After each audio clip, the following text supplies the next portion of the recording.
Before we get into today's topic, we wanted to address current events and the Black Lives Matter movement. You can learn more about the Black Lives Matter movement through their website. Some places you can donate are Black Vision Collective, North Star Community Bail Fund, Women for Political Change, and the Minnesota Freedom Fund. All their websites will be linked in the show notes as well as on our Instagram. Where do we even start? A conversation about fashion, starting a career, and being a 20-something, with hosts Alex, Chloe, and Erika.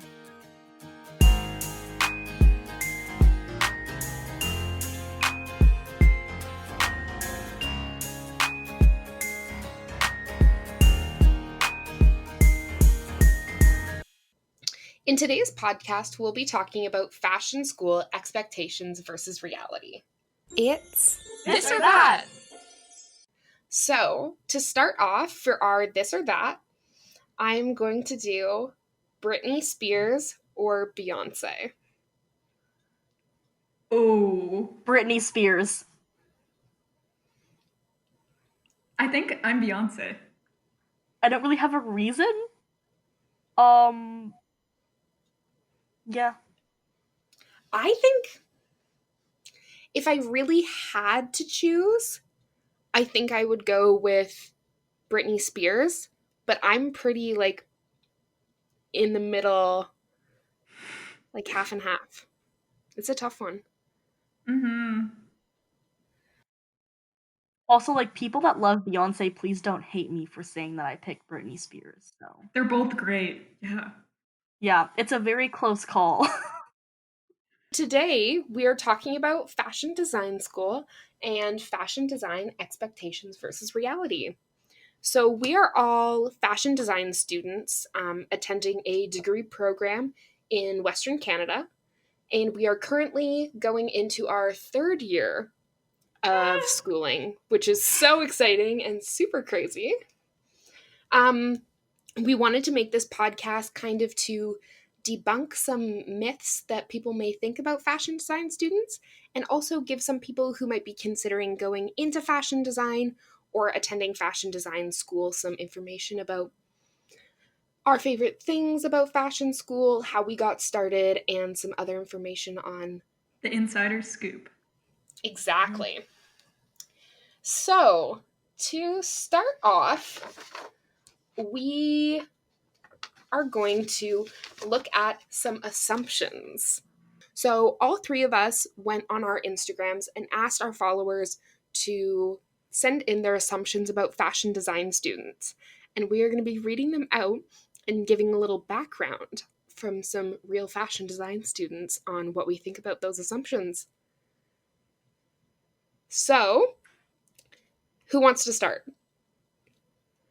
Okay, I can start. Uh-huh. This one's kind of like a heavy assumption to start on, but I'm just gonna throw it out there. So all fashion students will end up contributing to fast fashion and waste. Oh. Yeah. Okay. It's a that one I think we all go into with kind of a heavy heart. Yeah. It's very subjective. I think it really depends on what school you're attending and what, how they teach people and what their values are in what they teach. Mm-hmm. In our school, the belief system is really based on usable clothing and clothing that holds a purpose in someone's life. Mm-hmm. And so we design for functionality, wearability, and longevity. Mm-hmm. And sustainability is a big part of it too. My first one is that it's not an actual education and we just sketch clothes all day. Okay, I basically got the same one as you. I got the same one as well. I have to say, debunk it. It's an actual education. I'm gonna be totally honest. Going into fashion school, all that I knew that I would be doing was drawing and making clothes. And I think that's also why it's so important for us today to talk about how that's not all that we do, because even people that want to pursue this as a career and as an education genuinely don't know what they're getting themselves into, because it's not easy and readily available information. But yeah, so we really don't just draw and make clothes. So, to give you kind of a layout of what one of our semesters looks like, 3 out of our 5 classes are typically learning computer skills such as specific programs that we may need to know in the future. We also learn sewing and drafting. We learn about the industry and production and methodologies towards that. And then we typically have one design or one drawing or sketching class a semester. Mm-hmm. Yeah, most of our degree isn't actually just like based on sewing. We only do one sewing class every semester. So I think that the reason that people think that all we do is draw and sew is because a lot of what fashion design students, like especially ourselves, what we post on social media is the drawing and the sewing because those are the things that like we feel the most proud of at the end of the day. So, And yeah, we won't share our technical computer work. We're going to share our illustrations or our sewing projects or our design work. But there's We a lot think of technical behind it. we tend to think that that a really beautiful illustration that we made or a piece of clothing that we spent a lot of time on is much more appealing to other people in our lives as opposed to a tech pack which has 100 measurements on it that most people don't understand. mm-hmm. Yep. Okay. So my assumption is going to be that fashion designers are always dressed really nice and they always wear the most trendy clothes. Sorry. Okay, this is the biggest lie I've ever heard. Biggest lie. I will say that for the first 2 weeks of school in first year, that is very true. But other than that, no. I think that we all have our own individual style that we dress in. And so we spend a lot of time in comfy clothes because we spend a lot of time at school. And so it's easier for us to wear clothes that are more comfortable and don't get in our way of doing our work. But we all have our own style that we dress to. And it's not normally what's super trendy in mainstream fashion at that moment because we all have our thing that we like to make, like to wear, and that inspires us. I have never come across at our school like that stereotypical fashion student from the movies. I've never seen someone like that at our school. Mm-hmm.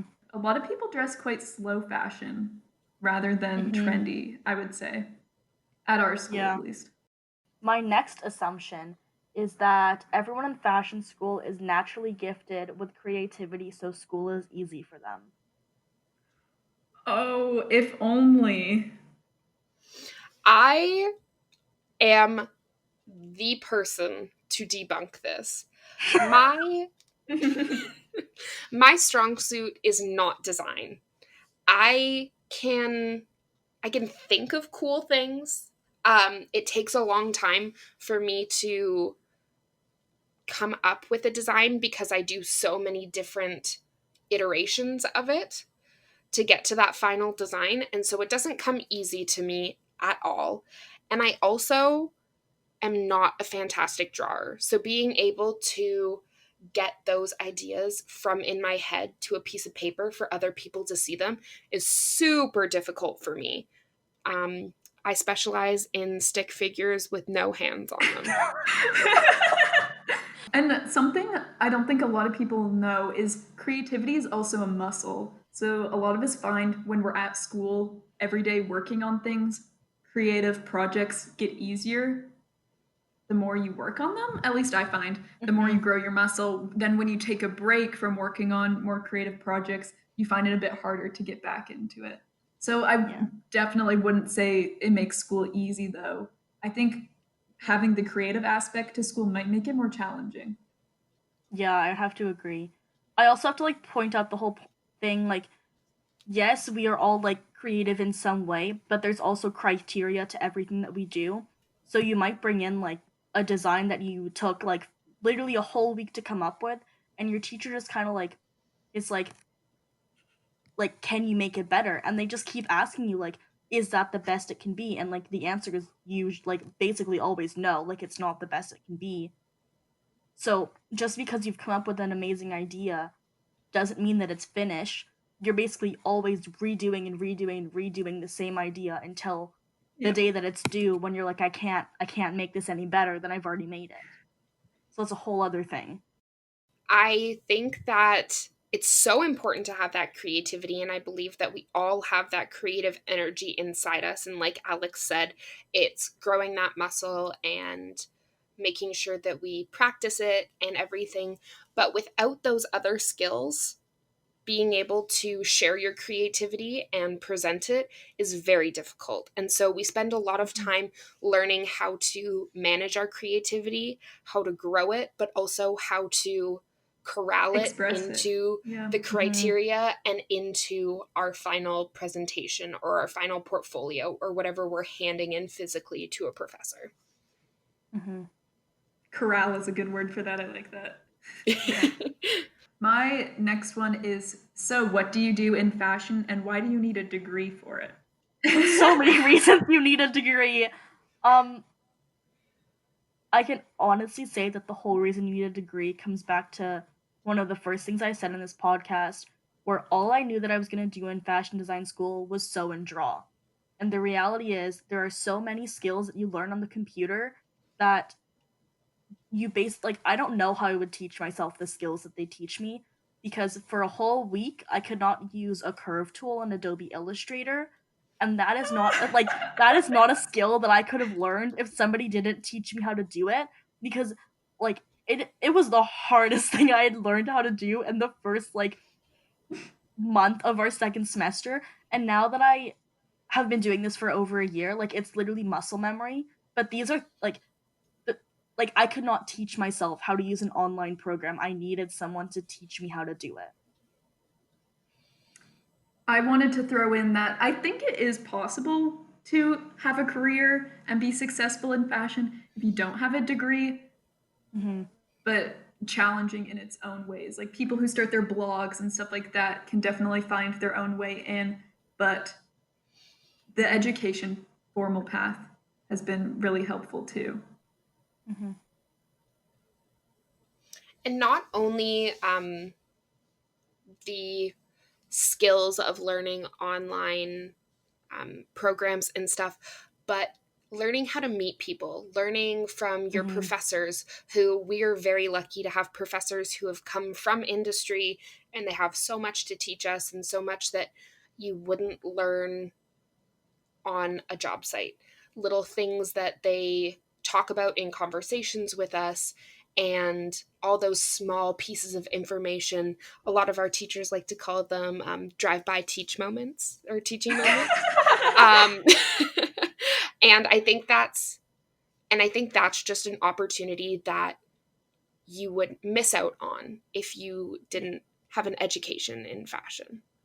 Yeah. Yeah, the connections are so important, not only with the instructors, but also our peers, and being able to go to a space, a creative workspace where everyone's on the same page and kind of working towards a similar goal, similar passions.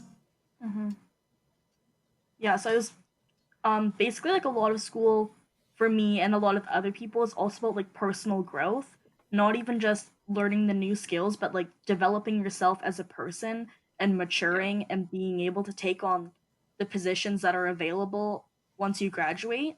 Because you could be 19 and going into the industry, you could be 21, you could be 25, but I think that a lot of what you need from the education is the maturity and the personal growth, because there is no perfect way to get into the industry. You can work your way up in a company from a sales associate all the way up to something in head office. People do that all the time, but it's just a lot harder to do than it could be getting a degree.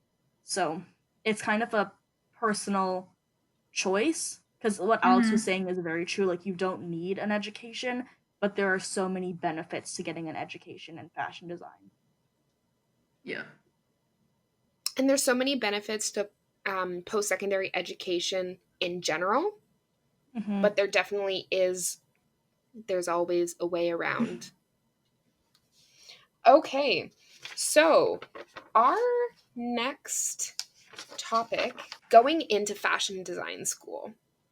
So we have all come from different backgrounds in different areas of Canada, and we all had a different experience of what it was like on that first day of orientation. So, God.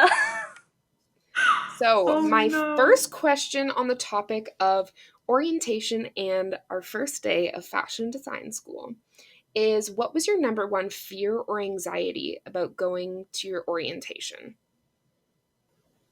Okay, I'm gonna say mine, and it kind of goes back to one of my assumptions that people sent me.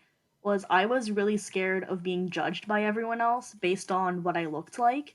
So not like who I was as a person, but like the clothes I was wearing and like the brands I was wearing, and just like how I presented myself. I can relate to that a lot.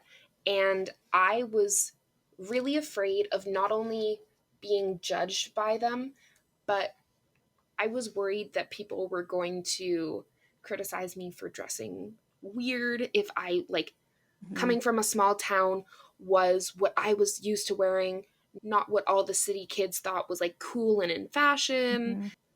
Mm-hmm. Mm-hmm. I don't know if I can pinpoint a specific thing I was nervous about besides, like, yeah, moving to a new city and being in a new space and not knowing anyone. But I know I was nervous in general because I think I've told you guys this before. But I wore my t-shirt backwards on I was orientation day, I was really hoping and you would say that. I didn't find out until I got home that night. And like our headshots that show up in our attendance and everything met all of our instructors, all the people in our class that day. And I had my t-shirt on backwards the whole day. It's kind of interesting though how we all like can pinpoint the same thing of like we were scared of being judged by others. Um But no one and I showed have it. No one looked scared there. no. We all put And I on a have really great brave face. yeah. And I have to say like everyone at the school like they are like literally the least judgmental people I've met. Like the people that we go to Mm-hmm. school with could care less what you wear. Like I you could show up in sweatpants and a hoodie and no one would really say anything about it. They might be like, "Are you okay today?" Like mentally, "Are you okay?" Yeah. But other than that, they're not going to be like, "Why are you wearing sweatpants and a hoodie?" Like no one really cares. So my orientation day fear or anxiety was that everybody else was going to know something that I didn't know. Ooh, Oh, yeah. that happened to me. Okay. Okay, I'll just tell you because everyone was talking about if they were in R10 or R11 and I didn't know which one I was in and I was like, "What do you mean?" Oh, those are the how we divide sections at our school. Yeah, and I was Yes. like, "What do you mean R10 or R11?" And I felt so dumb because I Yeah. was like, "Why don't I know this number that I'm supposed to know?" And I think that it's a fear that a lot of people have, and unfortunately, it comes true for some. All we can do is be prepared as possible. Thanks, Chloe. But the point behind that is that it wasn't a major deal, right, Erica? Like, it was just about No. you meeting friends and them wanting to know if you were in their classes. Yeah, and I couldn't tell them because I didn't know if I was an R10 or R11. But I did find And out by the first day of classes, so it was fine. It was fine. and my kind of fear about not knowing was that I was going into the program very fresh, very new. I didn't know a whole ton about drafting. I had great sewing skills and I was fairly confident in those.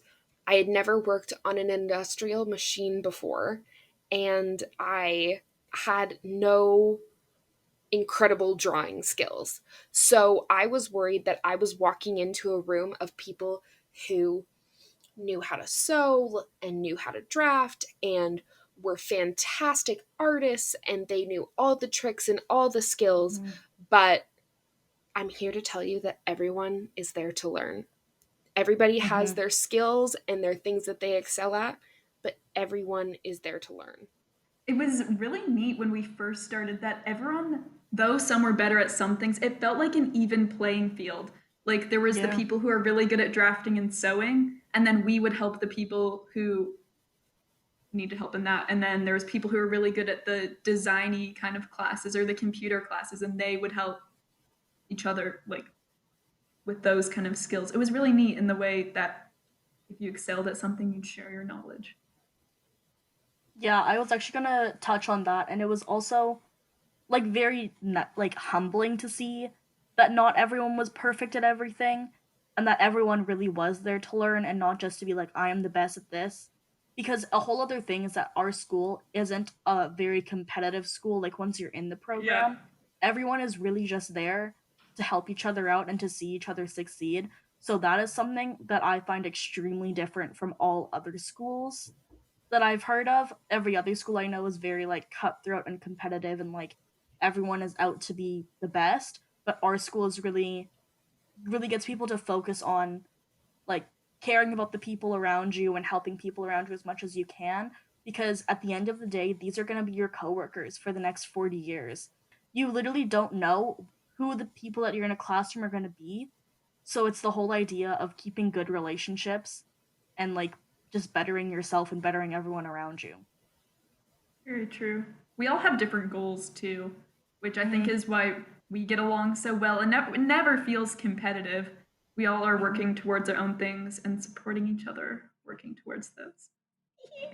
Mm-hmm. Okay, so our next question is, what did you think your classmates were going to be like? Or what did you think your relationship to your classmates were going to be like? And how was it different?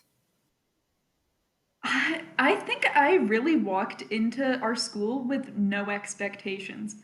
I'm not sure what I was doing this summer before university, but I was working a lot and never gave myself enough time to think about it, to worry about it.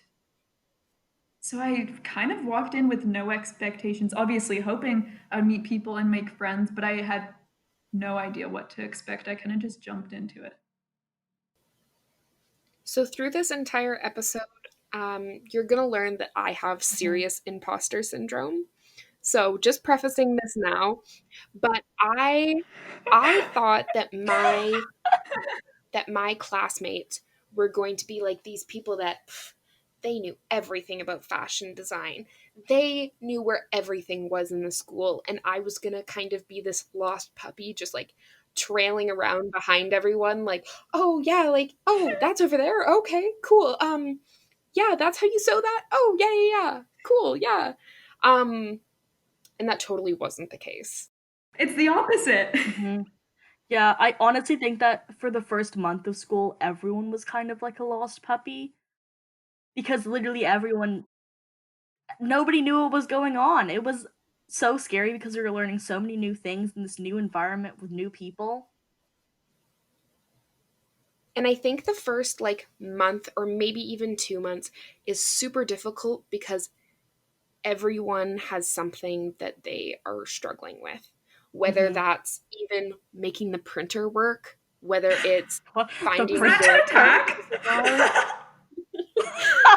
finding where school resources are, if it's in a specific class or something like that. And Mm-hmm. you're at that point when in making new friends where nobody wants to admit that they're struggling. And Yeah. so it's that putting on that face of like, yeah, no, I've got this figured out. Like I'm I'm awesome. fine. I'm doing Yeah. great. When really the person beside you who's saying that like, "Oh yeah, I'm doing great," is probably having the same fears or the same anxieties as you or in a different area, and you're both just too nervous to admit it to each other. So I think the time that everyone like finally opened up to each other was when we handed in our first big design project, because this was literally like one of the hardest and most challenging projects I've ever had to do, just because it was a huge learning curve and like there were so many unanswered questions within the project, and it was all just like the first thing that you basically did in fashion design school, so you didn't know if you were doing it right and you had all of these questions and you want it to be perfect, and it just like one of the most stressful things I've ever done, but definitely learned from it. and if I hadn't done it, would not be able to be successful in the program. It's definitely like a step. And surprise, surprise, when you think that everybody else knows the answer and that you have no idea what you're doing, everybody else thinks the same thing too. Yeah. Yeah. We had no idea what we were doing. Yeah, I don't sometimes I still feel like I don't know what I'm doing sometimes, but it's just about problem solving. That's all you got to do. Problem solve. And collaboration Yeah, I think is that's key. a huge thing, and that's why I'm so glad that our program isn't competitive, because if I'm lost, I can go ask my friends and be like, "How do you do? I don't know what I have asked you guys." Or like getting critiqued on a project before it's due and being like, "Do you think this project is like ready to be handed in?" And also like my friends will just be cut through and be like, "No, you need to work on that." There are typically three types of people in fashion design school: people that excel in sewing and drafting, design, or technology, which can include any like graphic design platforms, any Adobe suites, or anything like that. So there's design, sewing and drafting, or technical. Who are you? Ooh. That's such a hard question to answer. I'm saying this in the context of when we first went into design school. Oh, you want the Okay. first. Okay, well, first going into design school, I was definitely the strongest in sewing and drafting. All my YouTube videos that I watched paid off, okay? I'm the same. I think I was best at sewing and drafting when I started and liked that the best, but as I've moved through the program, I think I'm still most skilled in sewing and drafting, but I enjoy the design aspect more. Mhm. And for me, I came into the program with a lot of sewing skills, less drafting, but still in that realm of like creating and putting things together. But I also had some skills in the technical side as well. I had my own website that I created, and I had done a lot of online work and work with Adobe and that type of thing as well. Mhm. So I'm kind of split in between those. Mhm. If I could answer for Chloe, I would say that she was most skilled in sewing and drafting, just based off of our first year and how skilled she was. So yeah, I'll Oh, answer the thanks. question for you, because only Chloe Knowles is insane enough to sew a striped shirt matching up stripes and re-sew it 20 times. Everyone else would have given up. Bias cut. Oh my goodness. It was Yeah, insane. literally, Chloe's there like, why doesn't this fit? Because the fabric stretched out, and now the pattern pieces don't fit, and you have to shrink them back to fit each other or recut them, and it's just the worst. It was honestly one of the worst things to witness because Chloe just kept doing it, and I was like, why don't you just do it this way instead? And she's like, no, I can't. It has to be perfect. And it was like it was too.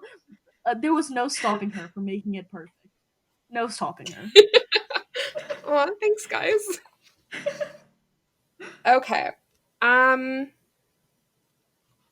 my next question is, when you see old friends or old or family members that you haven't seen for a while, what is the number one question that you get asked about school? What do you do in school? Number one question by far.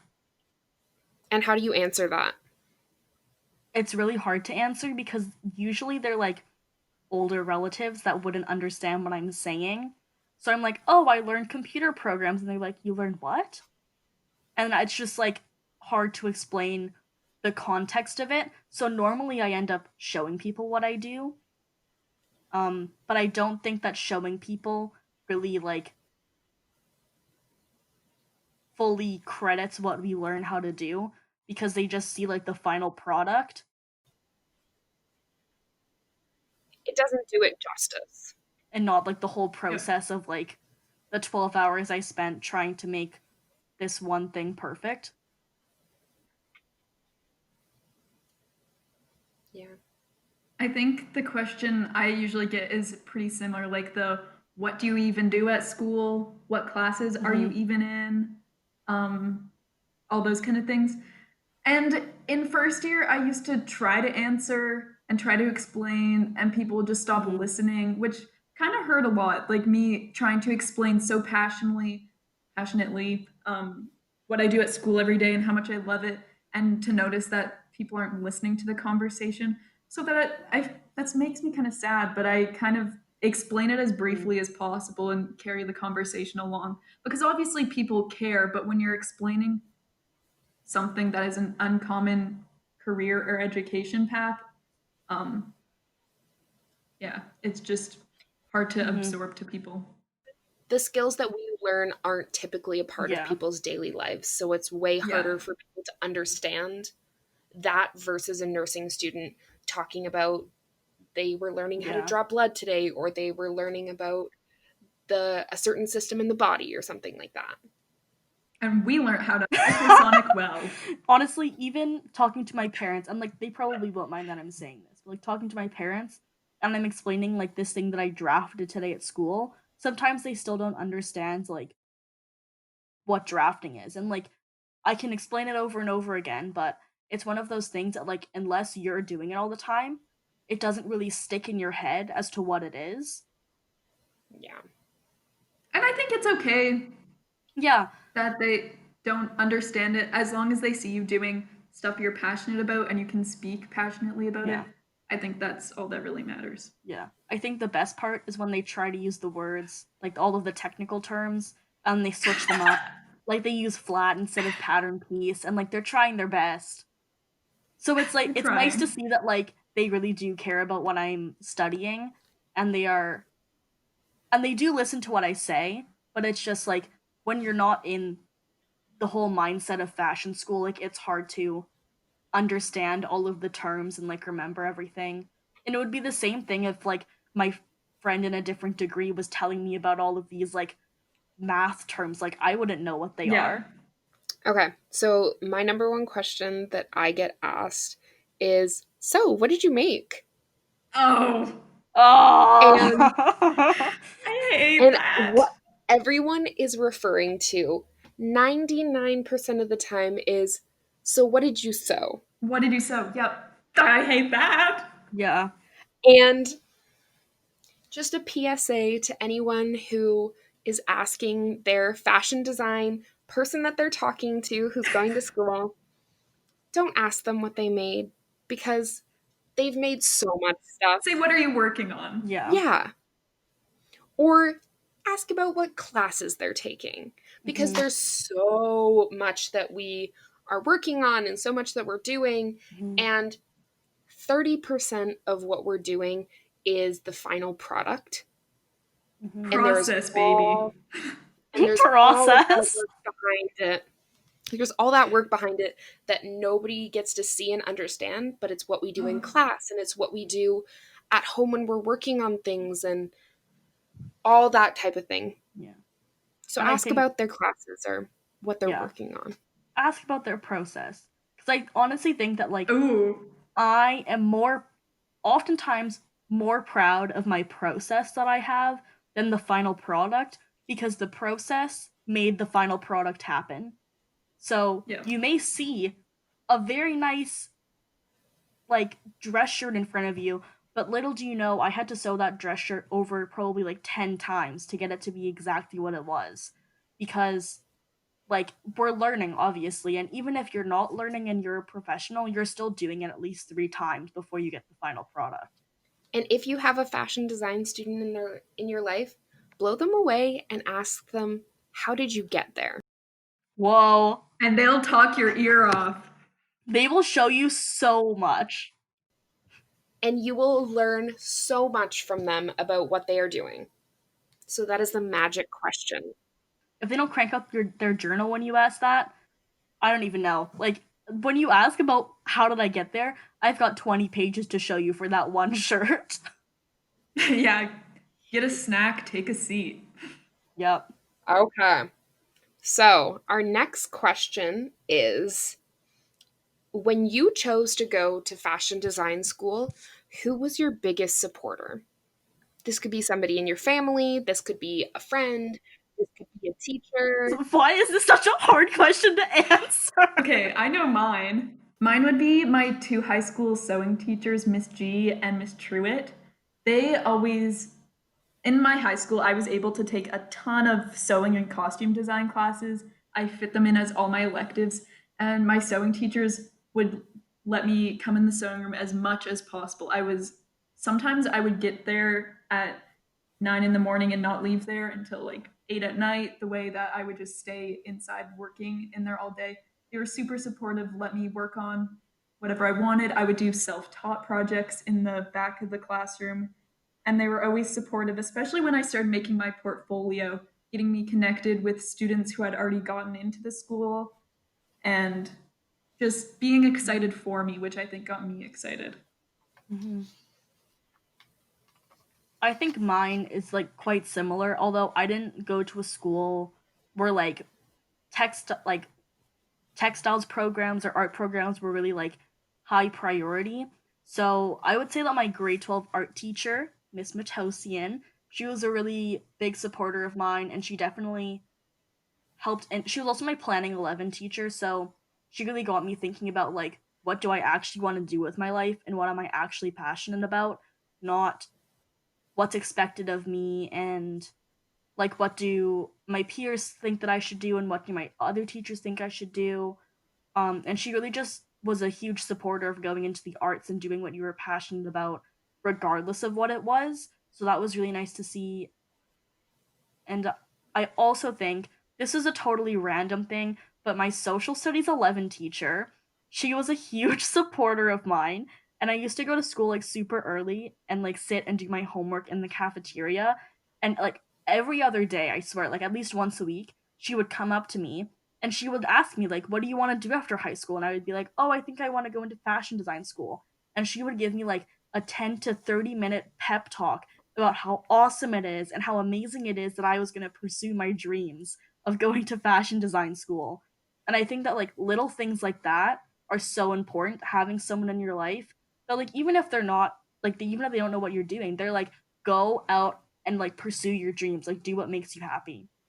And I think I'm adding on to that in my textiles teacher, Mrs. Mennel. She was absolutely incredible to me. She was my number one all through grade 11 and 12 when I had decided that fashion design was the career that I wanted to start to pursue. And I also had a lot of other teachers who were super supportive of me. Having supportive high school teachers was so impactful. I feel so lucky for that because I know a lot of people didn't have that if they even had access to design classes at their school, but that helped me grow so much. Our next question is, what is the most valuable skill you have learned so far? So mine is layout and color palette selection. Without having a good layout that is readable for people to understand and see, the information won't get across and it won't be understandable for somebody to look at. And also, somebody isn't going to want to look at it if it's cluttered and if Mm-hmm. it's miscommunicated and if there's things all over the place on the page. Mm-hmm. And for color scheme, I'm a firm believer that everything should have a color scheme. Chloe loves a Pantone. She loves a Pantone swatch. I am a big fan of Pantone. Mm-hmm. I don't know how to describe this skill, but it's how you turn flat fabric into curved body shape. Like how you can create shape of a garment out of flat fabric. I don't know if that's a specific skill we were taught in a class. You know when your brain finally clicks where you can look at something that's drafting on flat fabric and find Like you can see the 3D thing in 2D. yes, and you can Oh finally yeah. understand how darts create shape and how like this will fit this certain way at this certain Like spot on the body. visualizing. Yeah. I feel like that's Yeah, the best maybe way to that's what it describe is. it. Just visualizing. But yeah, I think that comes with practice. yeah. Honestly, it's crazy when that like clicks in your mind and you can see Oh, it's 2D the and best. 3D. It's a game Yeah. changer. And I think that going 2D to 3D is also a huge skill that designers grow over time. So if you're listening to this and you're like, I don't have that, I don't understand it, don't worry, it will come. It'll It come. It's definitely not like a happens right away thing. Yes, It's a learned skill and it's a practice skill. Mhm. exactly. And it's also a Is there skill that you anything can we say here? lose because I definitely sometimes look at things and I'm like, what is Yeah. this? It's a So muscle. Adobe Illustrator, I think it's just because I'm like kind of a technically challenged person. Like I'm not very good on computers, which is so surprising because I'm in a fashion design and technology degree, but it always takes me a little bit extra time to learn something on the computer. But once I've got the hang of it, I'm good at it. Like once I know how to do it, it's all good. But until I've learned how to do it, it is the worst thing in the world. And it's so crazy now because we have such strong Adobe skills Yeah. where it's all muscle memory. If Yeah. you ask me how to do a certain command, if you hand me a keyboard, I could show you how to do it, but I can't Oh, verbalize Yeah. it because it's yeah. just muscle So memory true. now. It feels really empowering too once you finally figure it out. You feel like it's a whole other language of communicating your ideas. I feel like Yeah. once you learn how to use technology. I had a really funny thought. One of my favorite commands is Control Z. Use it all the time. Oh, the best. The Are you best ever doing control. like Undo. Okay, so our next question is most valuable lesson learned from a teacher.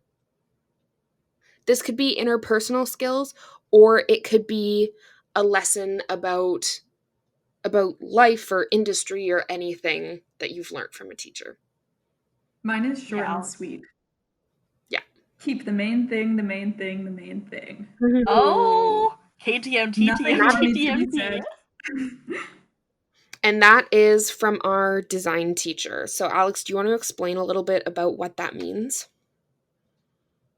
I think he taught us that pretty early on, and the underlying meaning of it is don't lose yourself in the process and keep going back to your main idea and your original idea, even as much as it changes, and making sure Mhm.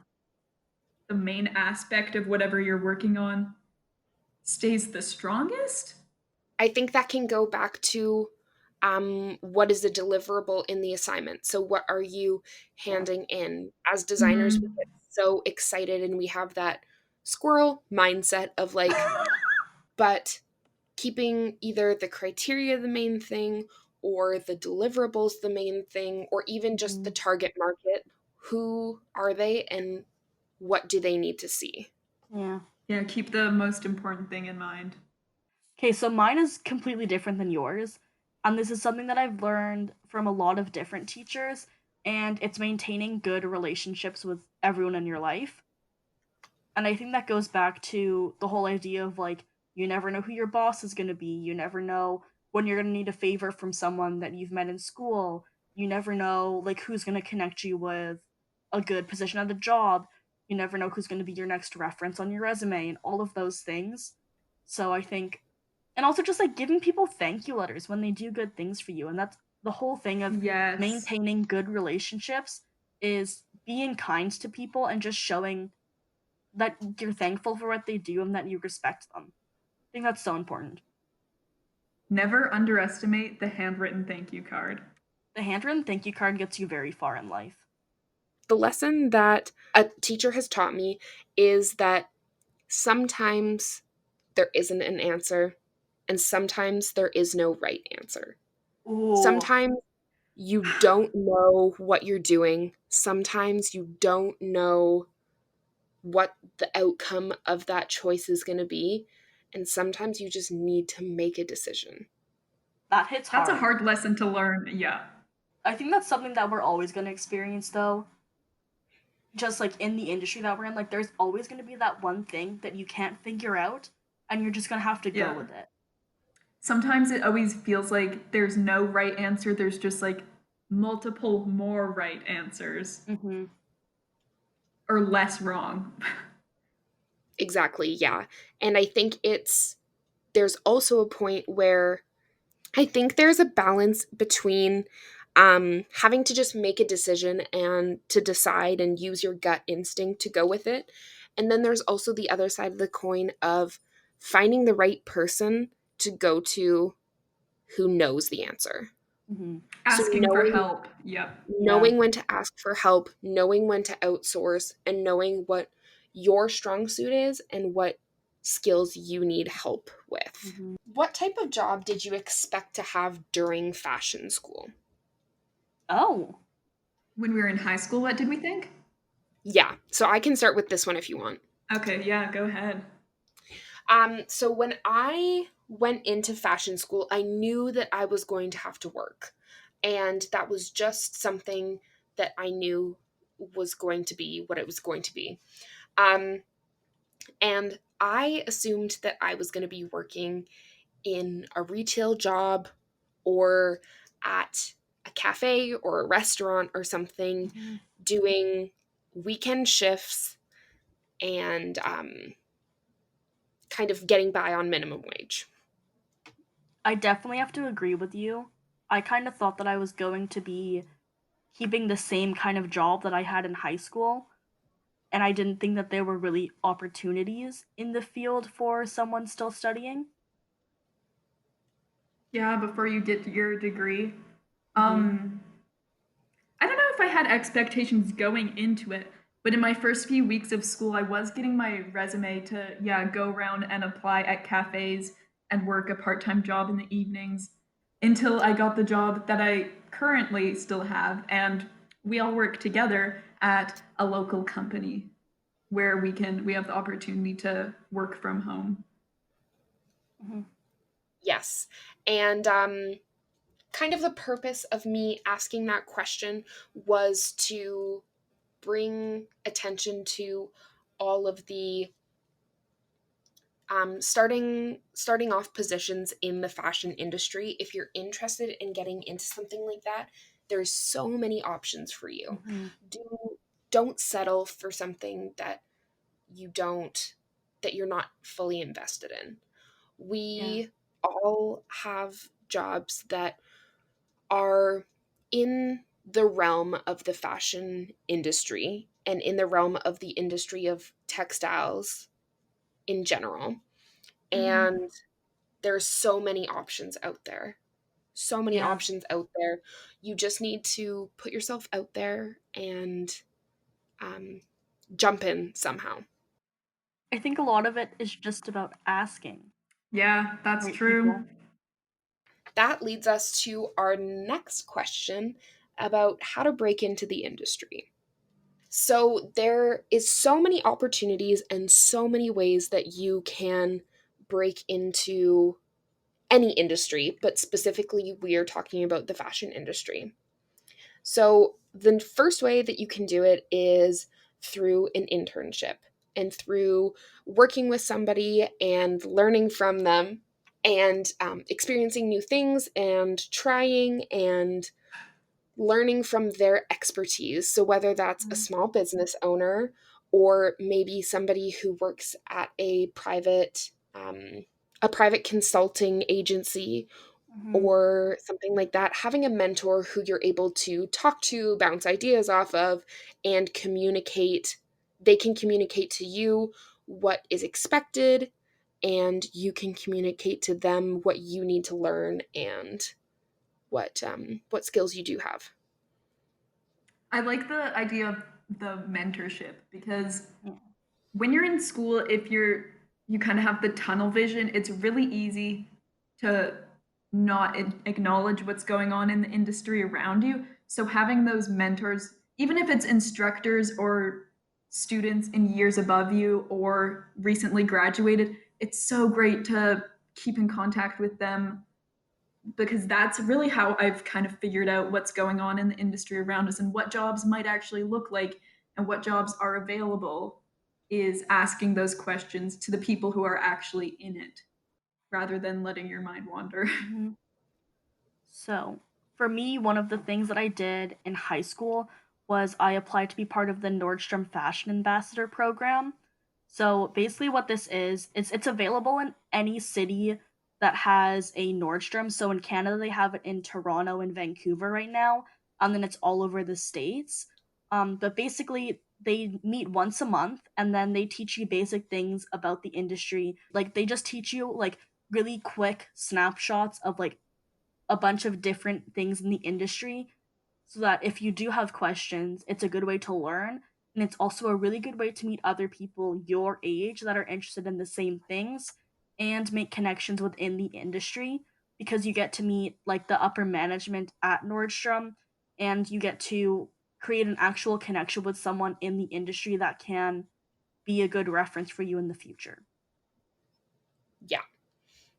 So, our second point for breaking into the industry is cold contacting. So, that is when you see a brand, you contacting them and seeing if they have any positions available, if they're interested in bringing on an intern, or if you could be put on a list to be notified when a position becomes available.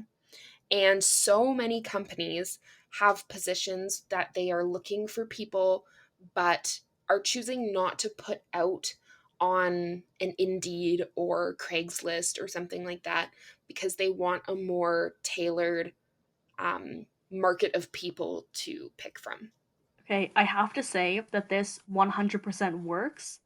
If like a lot of the positions that I've gotten are basically because I have just like straight up emailed a company and asked them or been like, "Hey, I saw your ad like 4 months ago and I was wondering if you still had a position available." And most of the time like when I email them, like they don't have a position available right away, but the next time they do, they are going to contact you because they can see just how much like you want to be a part of their business and how passionate you are about what they're doing. So, just sticking like just asking the questions and putting yourself out there is one of the easiest ways to do it and like super beneficial. And if you don't get a response the first time, follow up. Um, People in the fashion industry are busy. Their emails are flooded, their texts are flooded. If you don't get a response, or maybe not the response you wanted initially, there's no harm in following up politely. Yeah. Definitely. Um, So, our third one is going to events. And all three of us can talk on this. And We I love events. I have a little bit of information myself on it. Um, Going to events that people may be speaking at, possibly in a panel or craft fairs and that type of thing. Both jobs that I currently work at, I met at events, and um, I went up to them, introduced myself, gave them my business card, said, "If you're interested in having somebody do some work, please let me know." And Hmm. I followed up. Yeah, So following up is very important. I didn't have their information to do a full handwritten thank you letter. But if you don't have that opportunity, a thank you email just saying, "Thank you so much for taking the time to speak with me," makes a world of difference. Hmm. Getting Yeah. yourself into the rooms of the like-minded people is so exciting, and you start at the more events that you go to, you start recognizing people that you see at every event and they start recognizing you, and that's another Yeah. great way to build relationships and then Hmm. get jobs. Okay. The next one is friends and family connections. So this one is slightly more tailored, but works for a lot of people. So, a little bit of background on the three of us working. I started first at the company, and they were then looking to expand, and I knew Alex and Erika, and I had mentioned their name. But it was kind of before we were friends. Yeah, it was before we were friends. Seeing how hardworking they were and how dedicated they were in their studies, I knew that they would be great people to work for this company that I really respected and really cared about their growth and their product. And so I was able to reach out to them because I knew that they were interested in a job and looking for a job, to get in contact with the people that I worked with. Yeah. And the rest is history. Oh, yeah. Yeah. I think that this whole thing just goes back to the keeping good relationships with people and respecting them and being kind to them and thanking them. Like, so you get so far in life by being a nice person. It like and respecting people. There is no bad things can come from being a nice and respecting person. Mm-hmm. Definitely. Yeah. Possible jobs in the fashion industry. Can we just go kind of like round table and spitball ideas? Yeah, let's just each name one and then go around. Yeah. Okay. Textile developer. Color technician. Print developer. Fabric buyer. Technical designer. Fit technician. Sample maker.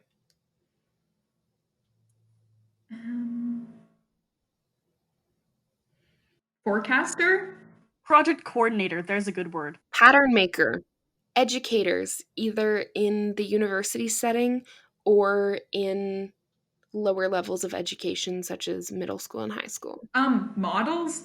Lead designers, junior designers, assistant designers. And then there's the finances, the marketing. Yeah. But we mostly focus on like the designy parts. I feel like we're Because that's forgetting our so path. many. Oh, product development. We haven't even talked about product development.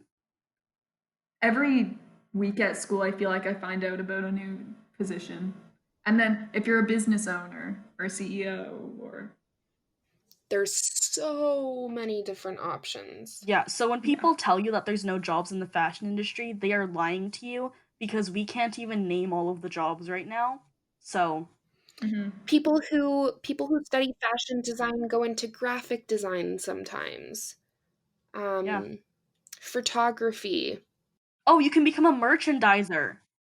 people from our program don't even go into fashion jobs. We've met a tattoo artist, a plethora of other, a lot of times like creatively driven, but Yeah. all kinds Huge of thing jobs. is that like your degree does not define what job you're going to have. So important. So important. Yeah. And I think there's so many different things. You can going into the film industry. Costume designer. There is textiles in everything. Textiles for medical purposes, textiles for cars, interior design. Okay. So, my next question is okay. As the three of us are friends, how do we get support at school, and how do we support each other? Oh. Oh, this might get sad. No. I think it's fine if it's sad because it's real. I think that the main thing with having friends is that they are there to support you on your on your down days. Like, I don't think that I would be able to do this degree if I didn't have friends to support me when I was having a bad day at school and when I felt like my project was failing and I couldn't make it work, because they are the people that help problem solve, and they make sure that you are going to do your best, and they keep you they keep you above ground. Like, I'm kind of about to cry right now, but it's fine. Why am I crying in the pod right now? It wasn't always the case, and obviously we've grown closer because we spend so much time together at school, but we have just gotten to know each other so well where, yeah, you can tell if someone's having an off day, what kind of support they need, what they need to hear, and we'll be brutally honest with each other. If you need to Yeah. scrap that whole project, we're gonna tell you. Or if Yeah. it's good and you don't think it's good, we're gonna tell you that too. Yeah.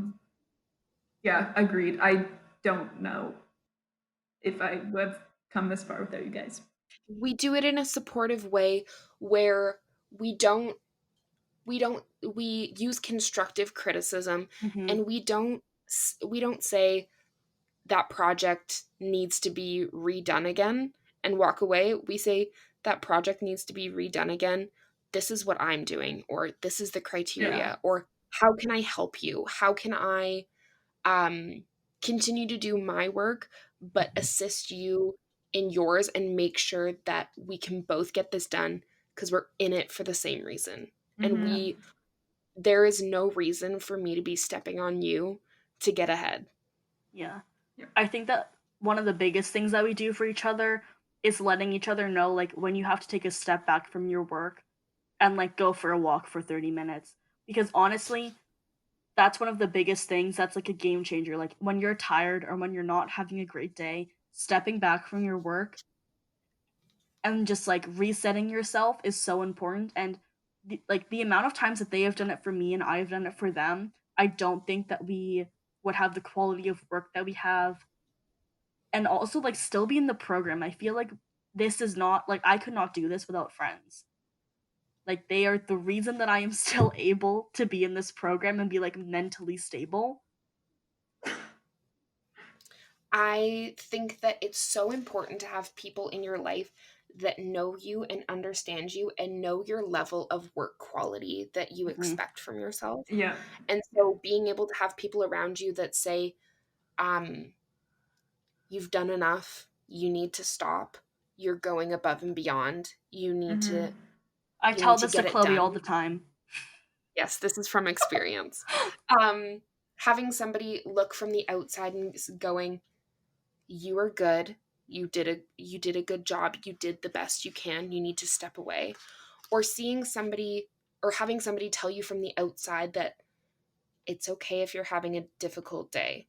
Step back and maybe work on something else. Mhm. Or, hey, let's step back for half an hour, work on something else, and then we can come back at this full force and get it done.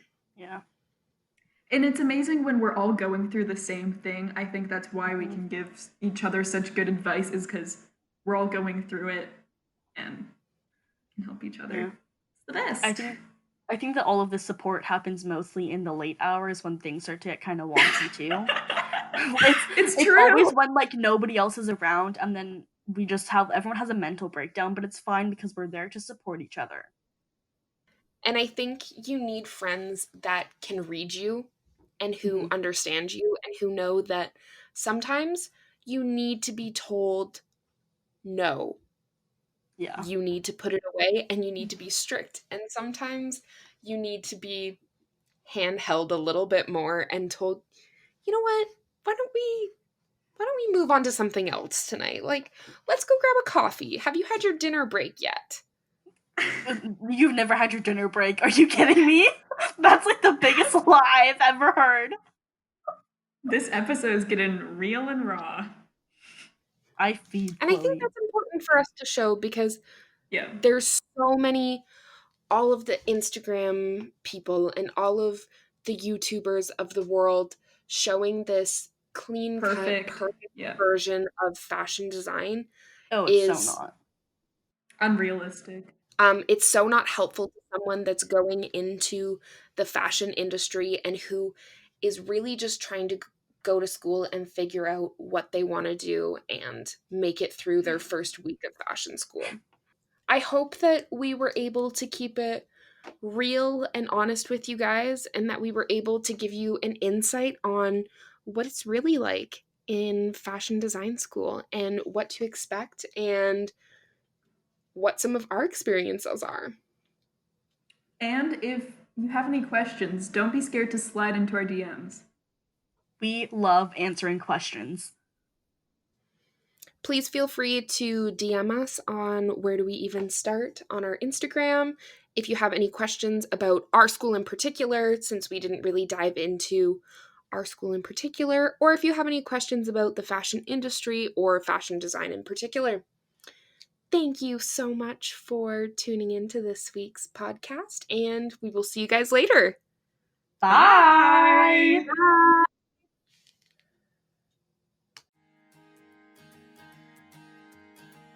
Thanks for listening. Make sure you follow us on Instagram at Where Do We Even Start? And we'll catch you next Monday. Bye! Bye.